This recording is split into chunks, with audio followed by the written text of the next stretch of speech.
Bismillahirrahmanirrahim. Assalamualaikum warahmatullahi wabarakatuh. Alhamdulillah rabbil alamin. Wassalatu wassalamu ala asyrafil anbiya'i wal mursalin wa ala alihi wa sahbihi ajmain, amma ba'du.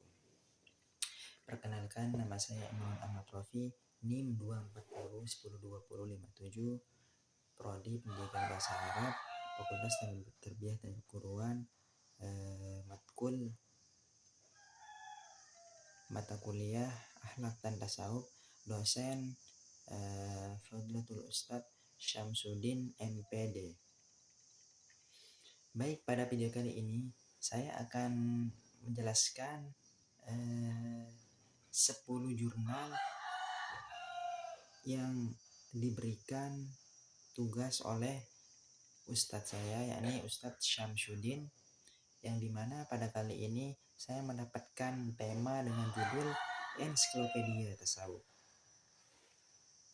Namun sebelumnya saya akan menjelaskan apa sih itu yang dimaksud dengan Ensiklopedia Tasawuf. Ensiklopedia Tasawuf itu adalah sebuah referensi yang membahas tentang konsep, sejarah, dan praktik tasawuf dalam Islam. Tasawuf sendiri adalah sebuah pendekatan spiritual dalam Islam yang menekatkan pentingnya pengalaman langsung dengan Tuhan dan pengetahuan intuitif. Ensiklopedia Tasawuf itu biasanya mencangkup topik-topik seperti definisi konsep tasawuf, sejarah perkembangan tasawuf, dan tokoh-tokoh sufi dan kontribusi mereka. Baik, kita langsung ke pembahasan yang pertama, yakni jurnal yang pertama yang saya dapatkan tentang pembentukan dan perkembangan tasawuf falsafi. Sumber daripada jurnal ini adalah di kolam Pendidikan Islam Steiserdak Bookfarm ACID. Baik, kita langsung saja. Yang pertama, asal usul dan perkembangannya tasawuf.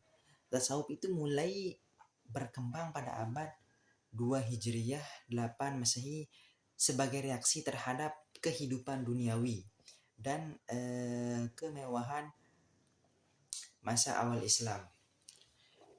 Berakar dari ajaran zuhud, hidup sederhana dan menjauhi kemewahan, kemudian berkembang menjadi sistem spiritual yang terstruktur. Tokoh awal seperti Hasan al-Basri, Rabi'atul Adawiyah, hingga Al-Ghazali berperan besar dalam menggabungkan tasawuf dalam syariat Islam. Di Indonesia juga ajaran tasawuf itu melalui para sufi seperti Hamzah, Pansuri, Syamsuddin Sumatrani, Abdul Raub Al-Singkili, dan Syekh Siti Jenar. Kemudian yang kedua, tasawuf, sejarah, mazhab, dan inti ajarannya, yang dimana sumber jurnal ini dari jurnal Uin Said Al-Saidi. Tasawuf itu berkembang dari masa zuhud, hidup sederhana menuju fase sistematis, ada mazhab, tahapan maqamah, dan konsep ahwal. Kemudian ada tiga mazhab utama tasawuf. Yang pertama, tasawuf ahlaki, etis, fokus pada penyucian jiwa atau disingkat di dalam bahasa Arabnya tazkiyatun nafsi. Kemudian yang kedua, tasawuf falsafi atau filosofis, artinya menyatu dengan filsafat metafisis. Kemudian yang ketiga, tasawuf amali, ini praktis, yang ini ditekankan dalam tarekat. Inti ajaran pembersihan jiwa agar mendekatkan diri kepada Allah Subhanahu wa Ta'ala. Poin penting yang dapat kita ambil dari pembahasan ini, perbedaan mazhab tasawuf itu terletak pada metode penyampaian mencapai kesucian jiwa, bukan pada tujuannya, akan tapi semua bermuara pada taqarrub ilallah atau kedekatan kita dengan Allah Subhanahu wa Ta'ala.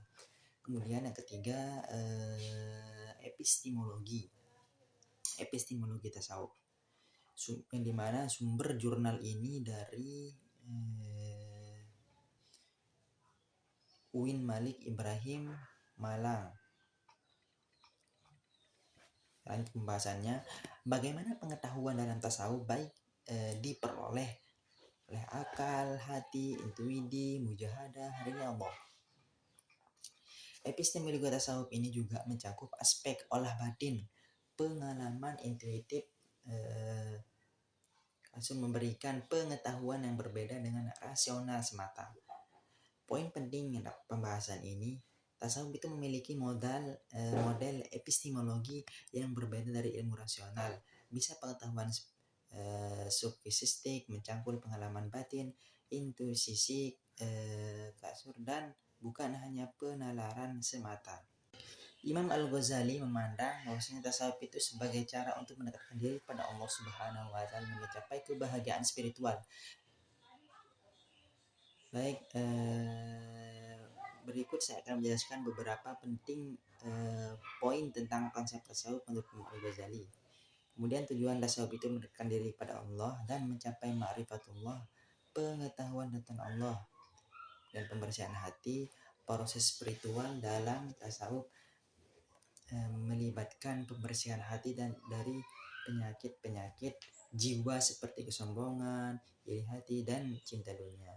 Kemudian pengalaman spiritual, tasawuf juga menekankan pentingnya pengalaman spiritual langsung dengan Allah Subhanahu wa taala. Syariat dan hakikat tasawuf memadukan antara syariat hukum Islam dan hakikat pengalaman spiritual. Akhlak mulia tasawuf ini bertujuan membentuk akhlak mulia dan perilaku baik dalam kehidupan sehari-hari. Dengan demikian, konsep tasawuf menurut Imam Ghazali yakni menawarkan perspektif holistik tentang Islam yang memadukan antara aspek spiritual, moral, dan sosial.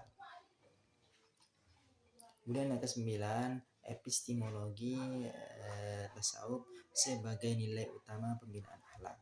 Di mana sumber jurnal ini dari sosial keagamaan dan pendidikan jurnal dan pendidikan IP Masababal Asy'idi. Jurnal ini membahas bagaimana konsep-konsep epistemologi dalam cabang kajian tasawuf dapat dijadikan sebagai nilai utama dalam pembinaan akhlak, moral, individual, dan masyarakat. Epistemologi tasawuf ini juga merujuk pada pengetahuan tasawuf, yakni pengetahuan tentang jiwa, hubungan manusia dengan Tuhan dan manusia dengan sesama, dibentuk dan diaplikasikan sebagai landasan moral. Penulis juga menunjukkan bahwa dalam konteks masyarakat Indonesia, tasawuf sering dipandang kurang relevan atau kurang diperhatikan sebagai medium pembinaan moral. Padahal tasawuf klasik hingga modern telah menjadi fundamental aktualitas dalam pembentukan moral secara menyeluruh individu sosial di tanah air. Kemudian yang ke-10 atau yang terakhir, prinsip-prinsip tasawuf dan praktik tasawuf. Sumber jurnal UIN Sunan Ampel Surabaya. Prinsip-prinsip tasawuf, ada beberapa prinsip tasawuf antara lain yang pertama zikir, yang kedua fikir, yang ketiga tahlili, yang keempat hidmat, yang kelima praktek tasawuf, yang keenam tarekat, yang ketujuh meditasi. Dan yang pertama zikir. Apa sih yang dimaksud dengan prinsip tasawuf ini? Yang pertama, proses pemurnian hati atau pembersihan dan pelepasan diri dari kemewahan dunia, itu yang dimaksud dengan zikr. Kemudian fikr atau bahasa akademisinya meditasi. Kemudian metode untuk mencapai pendekatan dan penyatuan antara hamba dan Tuhan. Kemudian yang ketiga takhalli atau artinya berusaha untuk mengosongkan diri dari perilaku yang tercela. Kemudian yang keempat khidmat atau melayani. Ini menyatu dengan kebenaran Tuhan dan melayani dengan ikhlas. Kemudian yang keempat praktik tasawuf. Praktik tasawuf dapat dilakukan dengan berbagai cara seperti tarekat, zikir dan doa, meditasi, dan lain-lainnya yang tidak bisa saya sebutkan. Baik, kita langsung saja ke kesimpulan dari beberapa pembahasan. Baik, langsung saja kesimpulan daripada semua pembahasan yang saya bahas di atas tadi adalah bahwasanya tasawuf itu memiliki prinsip-prinsip yang dapat membantu seorang mencapai kesadaran spiritual.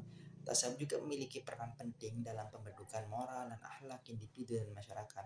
Tasawuf dapat menjadi penyeimbang bagi problem spiritual yang muncul di masyarakat modern.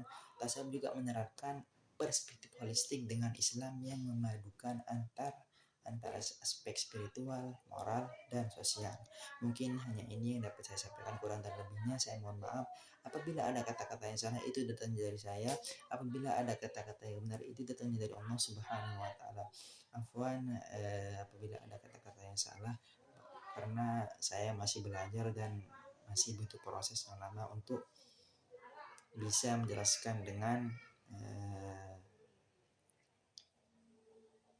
untuk bisa menjelaskan seperti ustadz-ustadz yang ada di kampus. Sekian, assalamualaikum warahmatullahi wabarakatuh.